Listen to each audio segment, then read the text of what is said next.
Et nous allons comprendre, lorsque Platon dit par exemple dans les lois que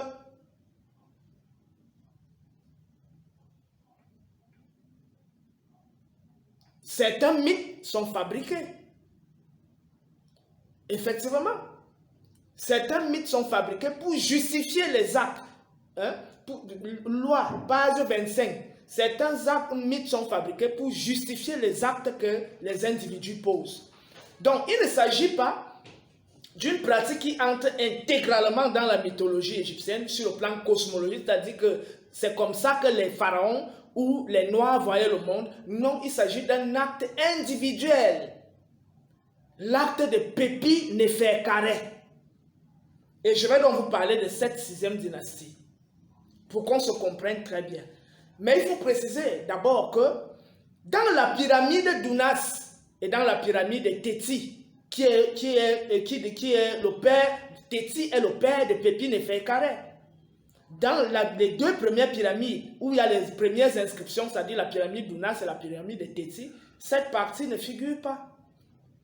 Et Jean Leclanc, lui-même le martèle, il dit, d'autre part, on constate que si certains textes figurent tout à la fois chez Unas et Téti, ils ont disparu dans Pépi Néferkare, Pépi Ier, qui inaugure en revanche des séquences dont beaucoup se retrouvent chez Mérénère, Pépi II et Net. Parmi les disparus célèbres, passage de la pyramide d'Unas, se remarquent les 2 chapitres de l'hymne qu'on a nommé l'hymne cannibale. Donc, on a le chapitre 273 et le chapitre 274. Pépi Néferkare a donc retiré ce chapitre, qui n'est même pas ce sont les Occidentaux qui nous parlent de l'hymne cannibale, c'est-à-dire c'est Jean Leclanc qui nous en parle, mais dont il s'agit effectivement dans ce passage de la pyramide d'Unas nommé hymne cannibale, ce n'est rien d'autre que le ressourcement en force dont Pharaon a besoin pour pouvoir franchir les épreuves qui l'élèvent vers le monde de la lumière. Et ce ressourcement se passait à travers l'absorption des rayons solaires, à travers la communication avec le champ magnétique de l'eau, la communication avec le champ magnétique de la terre, l'absorption, la respiration, telle qu'on le trouve dans les textes des pyramides, absorber, respirer. Il faut que la prochaine fois, je vienne même avec le texte des pyramides pour citer ça. Nous avons des passages tout entiers dans les textes des pyramides où on montre que pour se vitaliser, il faut absorber les rayons solaires, il faut communiquer avec le champ magnétique de l'eau, de la terre et consommer même certaines plantes. Donc, ce que les autres ont qualifié de vitalisme est un vitalisme naturaliste. Et donc, sous le règne de la 6e dynastie, des actes bizarres commencent à se produire. Donc, ce qu'on ne retrouve pas dans le texte de la pyramide de Unas, et même de son successeur, qui malheureusement était un usurpateur, on commence par le retrouver dans le texte de la pyramide de Pépi. Voici le père de Pépi Néferkare. Voici le pharaon Téti. C'est lui-là, vous l'avez en face de vous, le pharaon Téti.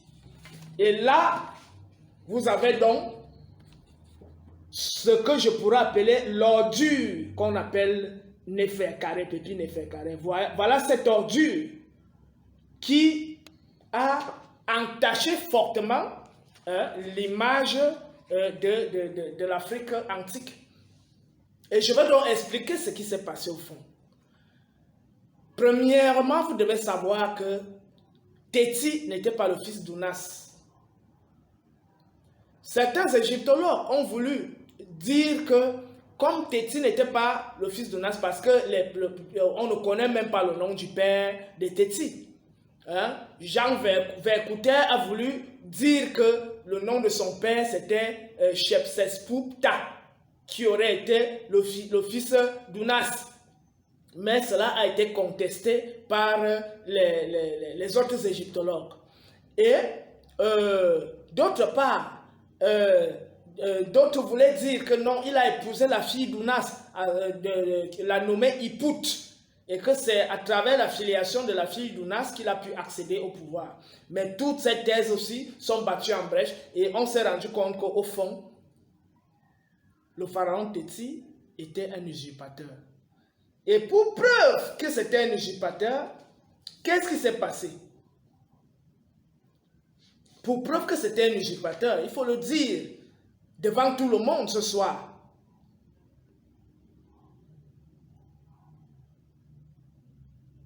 Donc, premièrement, Téti naît en l'état actuel des connaissances, pas d'origine royale. Sa mère était la reine Séchet. Le nom de son père est inconnu. Jean Yoyot et Jean Vercouter avaient proposé Shepsespukta, hypothétique fils d'Unas, dernier roi de la 5e dynastie. Mais rien ne vient confirmer une telle supposition. L'accession de Pépi Ier au trône pourrait avoir eu lieu en période de trouble, puisque son père Téti aurait été assassiné par ses propres gardes du corps, selon Manéthon. Et je précise que Manéthon est le grand savant, prêtre égyptien du 3e, 3e siècle avant l'ère judéo-chrétienne. Donc voici Manéthon que vous avez en face de vous. Et donc il a écrit plusieurs ouvrages, dont le plus connu est Aegyptiaca, qui nous est parvenu sous forme de fragments et dont je suis en disposition. Ceux qui en ont besoin et qui peuvent lire l'anglais peuvent nous contacter. Donc, il faut préciser que ce que dit Manéthon est plus crédible que ce que dit tout égyptologue. Parce que Manéthon était un prêtre égyptien, autochtone, noir.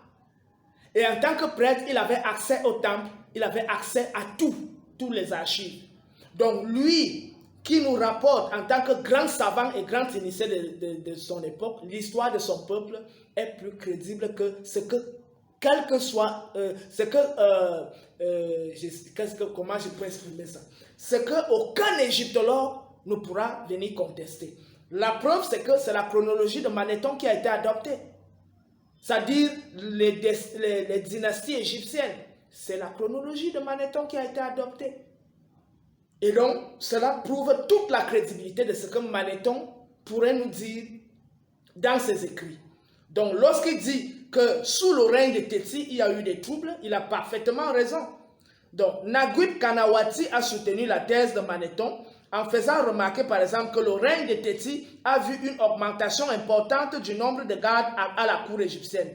Ceux-ci devenant responsables des soins quotidiens du roi, la tentative de damnation memoriae visait en particulier 3 hommes, le vizir Héri, le responsable des armes Mereri et le médecin en chef Seanquita, qui pourrait donc être derrière le meurtre.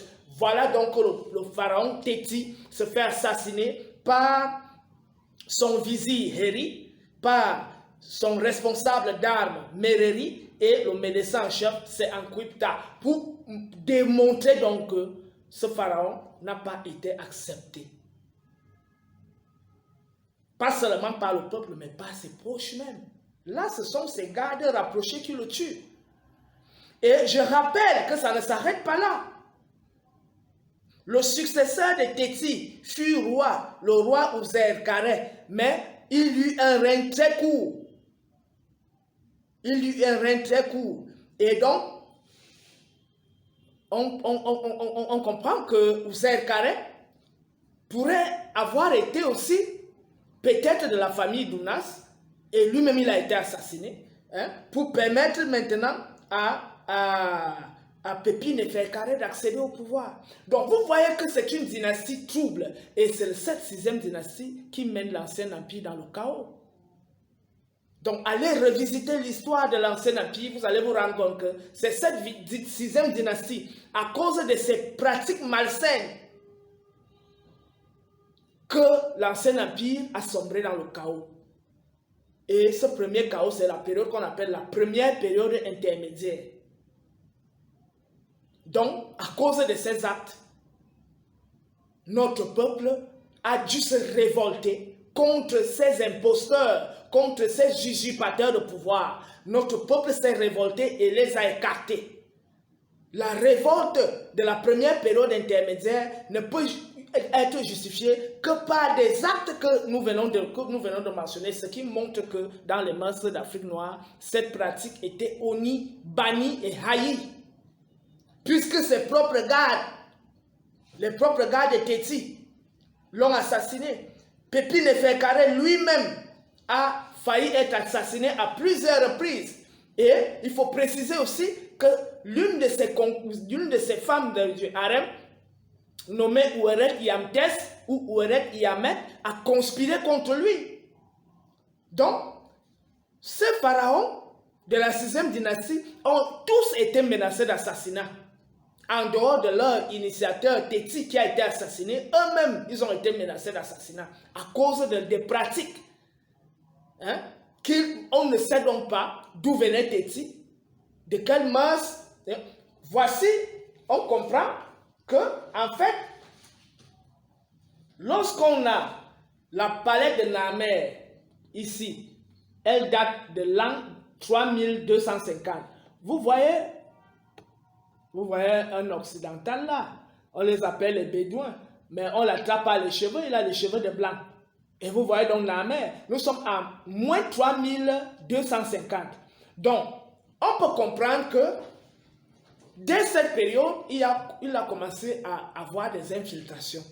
Et donc, subitement à la 6e dynastie, c'est sûr que ces gens ont réussi à infiltrer le pouvoir royal et à aller donc s'aimer la graine qui allait faire pourrir le système de l'intérieur. D'où le chaos de la première période intermédiaire. Il y a le grand prêtre Ipou qui nous informe largement là-dessus, sur ce qui s'est déroulé cette période-là. C'était vraiment une période chaotique. Donc la 6e dynastie, tous les pharaons de la 6e dynastie nous ont conduits dans le chaos. Et il faut préciser que ni leur entourage, comme nous venons de constater, c'est-à-dire les vizirs, les militaires et les cuisiniers, ni le peuple ne les avait acceptés. Et donc, finalement, le peuple a dû se révolter contre eux pour renverser ce pouvoir corrompu. Et vous comprenez donc qu'à chaque fois qu'en Afrique, des mœurs sont contraires à notre vision du monde, cela appelle le peuple à se révolter. Cette précision était très importante. Et on va aussi constater plus tard que ces pratiques, d'après certaines images qu'on nous rapporte d'Akhenaton, vous voyez là, hein? Un pharaon sexy. Vous voyez comment il a les formes là comme une femme. Et donc, nous soupçonnons aussi que sous son règne, peut-être des pratiques comme celle-là ont dû se dérouler. Et nous pouvons justifier ce fait par l'argument selon lequel il s'est associé aux Sémites, par l'argument selon lequel son père a épousé des filles babyloniennes, mitanniennes. Je parle d'Amenophis III qui était le père d'Akhenaton. Il a épousé des filles de Babylone, des princesses de Babylone, du Mitanni, de tout ça. Bref, les princesses blanches. Et Amenophis III est mort d'une mort atroce. Il est mort de lèpre. Et ça rejoint donc la thèse qui a été développée par Manéthon en disant que la peste, parce que Manéthon parle d'abord de la 6e dynastie, et plus tard, lors du Nouvel Empire, il parle donc de la peste qui a été introduite dans le palais royal. Et donc, cela fait allusion au règne d'Amenophis III et d'Amenophis IV qui est devenu Akhenaton. Donc, le père d'Akhenaton a épousé des filles, des princesses étrangères, même si sa femme était une négresse, il est mort de lèpre, ce qui est une malédiction pour un souverain de cette envergure, et son fils même avait des malformations. Même si certains Kamites aujourd'hui ne jurent qu'au nom d'Akhenaton, je vais développer un thème entièrement sur Akhenaton dans les jours qui suivent. Mais pour l'instant, je ne vais pas m'étendre là-dessus. Donc, pour dire que les gens auxquels Akhenaton s'est associé, les Égyptiens, dont les Remetou, les appelaient Iadet, c'est-à-dire les pestiférés. Ils les appelaient les Nebdouked, c'est-à-dire les gens aux mœurs perverses. Alors, lorsqu'on qualifie un groupe de personnes ou un peuple de peuple ou groupe aux mœurs ou les gens aux mœurs perverses, à quoi cela fait allusion? Ça fait tout simplement allusion au fait que le pharaon Akhenaton, s'il a décidé de cohabiter avec ce type de personnes, lui-même il était suspect. Et si son père a épousé des princesses babyloniennes, mitanniennes, et si son père est mort de lèpre, ça veut dire qu'il y a une malédiction qui s'est introduite dans leur maison. Et s'il s'est révolté contre l'orthodoxie, notamment les prêtres d'Amon, pour aller créer sa part de mouvement avec les pestiférés, les Iadet et les Nebdouked, les gens aux mœurs perverses, cela pourrait nous faire comprendre pourquoi on peut voir des images efféminées comme celle-ci.